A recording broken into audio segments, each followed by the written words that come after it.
Let's start with the recruitment process. Okay, generating the pool of valid and capable candidates. ही त्याची definition आहे. Let's find something interesting about the recruitment and why it is very essential to get known to you at this phase of life. का महत्त्वाचं आहे recruitment माझ्यासाठी हे सुद्धा समजून घ्यायचं आहे. कारण सांगतो, जर तुम्हाला याचे इफ्स अँड बट्स कळाले तर तुम्हाला खूप छान नोकरी लागू शकते. त्याचं कारण काय? There are some hidden rules and if you know the rules well of HR managers you will definitely grab a good job. एक साचा असतो, त्या साच्यात तुम्ही व्यवस्थित बसायला पाहिजे. There is a agenda, hidden agenda. फक्त रेझ्युमे चांगला आहे म्हणून सिलेक्ट होतं का? नाही. फक्त बोलणं चालणं चांगलं आहे म्हणून सिलेक्ट होतं का? नाही.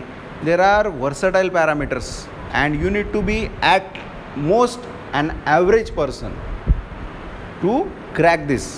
अबोव ॲव्हरेज असेल तर तुम्हाला चांगला जॉब पण मिळतो and you get higher quicker and you will get a better salary as well.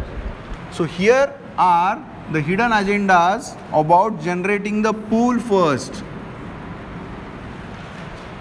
You will get the mail first about what post is vacant, right? It will consist two different things, job description and job specification. By getting these two details you will be little bit attracted. So attraction is the main agenda over here. Your question will be, why company is attracting us? See, if you have a talent with you but you are not interested, what will happen? Company will be at the loss because human resource is available but your advertisement is not attractive. Why companies are giving better packages to better human resource? The only challenge is here is attraction.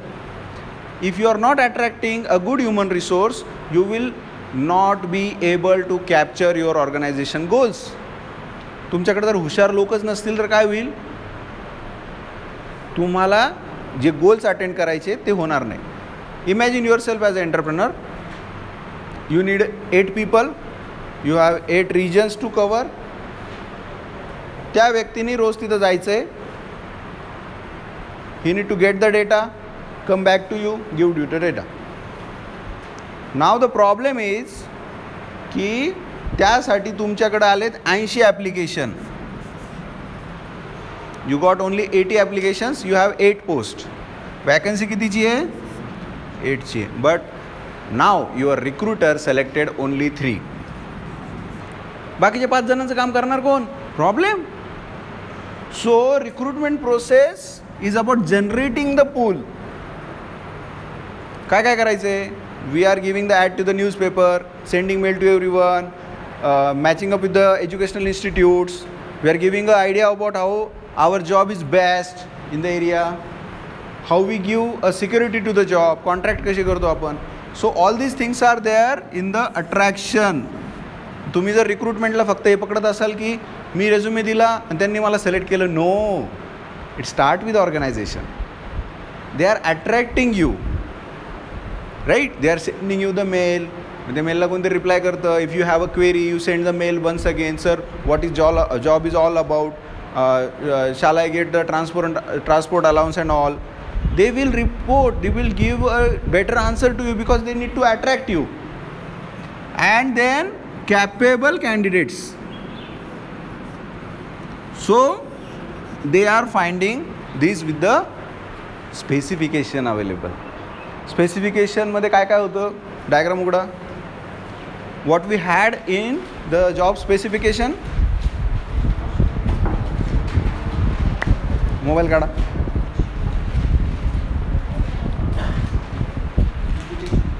Education, experience, training, judgement, initiatives. We need those qualities. Emotional stability. And these were there in the capability section. Is he really capable? Yesterday we saw the example of umpire. Umpire should be emotionally stable. तर असं नाही म्हणलं पाहिजे वरडला bowler माझ्यावर. No, he is giving his appeal with the emotions, aggression, but is not giving a direct challenge to the umpire. Right? त्या दोन्हीतला फरक त्याला कळतो. तो त्याच्या टीमसाठी ओरडतोय. So, capable candidate with the job specification and job description. So, recruitment idea आली. And now we'll hop into the selection process, right? Now let's define selection process. तुम्हाला concept कळाली, then you need to write at least 10 lines for 5 marks with the diagram like this or something like this, whichever better for you. Idea आली आहे कोणाला? कोण लिहायचं राहिले? लिहिले? Concept जर एकदा समजली ना, then you can write anything. Recruitment is all about the attraction. Now let's talk about the selection process. मज्जा. Selection म्हणजे मज्जा आहे. तुम्हाला आता आज हे वर्कआउट करताना क्लिअर झाले की रिक्रुटमेंट अँड सिलेक्शन या दोन्हीमध्ये काय फरक. Okay. Now let's talk about the selection. So there are 3 different steps. First step is about analysis, getting information. Okay. Then this is a stepwise process according to the job needs. Example घेऊ आपण एक. Indian Idol. एक मुलगा candidate म्हणून आला आहे आणि त्यांनी गझल खूप छान म्हणली. पहिला राऊंड सिलेक्टेड. आणि त्याला नंतर एक रेट्रो सॉन्ग म्हणायला सांगितलं, पण तिथं त्याचा आवाज वर खाली झाला. तर तो पुढे जाईल का? इंडियन आयडल हे वर्सटाईल प्लॅटफॉर्म आहे. They should Singh almost all the songs available in Indian genre, जेवढे म्युझिकल इंडस्ट्रीमध्ये बनू शकतात. So he is not getting selected. तो तसा चांगला आहे, इन्फॉर्मेशन चांगली मिळाली, स्टेप वाईज आम्ही पाहिलं तर पुढं ते कंटिन्यू नाही झालं. जॉब काय त्याचा? He could sing each and every song available in Indian playlist. Okay. So इथं selection process is analysis, getting information, and it is a stepwise process. तुम्ही आज अप्लाय करता, you receive a mail, रिक्रुटमेंटचा पहिला phase. तुम्ही application देता, yes I am interested, please call me for a interview. Okay. Recruitment process संपली, तुम्ही attract झाले. इंटरव्ह्यूची डेटच येत नाही लवकर. काय होतं इथं? They are getting a background check. खूप मोठी प्रोसेस सिलेक्शनची. नाव 10 of you have applied for it, only 5 got a call or mail, you can come for interview. बाकीच्या 5 जणांचं काय झालं? Selection is the process, step wise process. Resume screen केला त्यांनी, तुमच्या टीचर्सला विचारलं, माझ्यासारख्यांना फोन करतात, कसं आहे पोरगं. So step wise process. And then job needs. तुम्ही खूप चांगले इंडिव्हिज्युअल आहे, you are a champ, but in books, not in communication skill. मग जसं यांनी म्हणलं GD, PI झाला, GD झाला, GDमध्ये काही बोललेच नाही तुम्ही, तर मग रिजेक्ट होतं. So this is selection process. Selection process is a stepwise process. It takes time. It checks our patience. Not about recruitment. Recruitment is something different. They have attracted you. They have reached to you. They have attracted you, and they have successfully got your file. That's it. Even if they don't have your job capable job right now, they will call you in the future as well. They ask you for it. असं 100% होतं.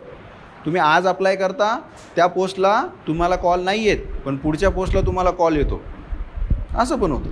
त्यामुळे it is our duty to apply for maximum job post.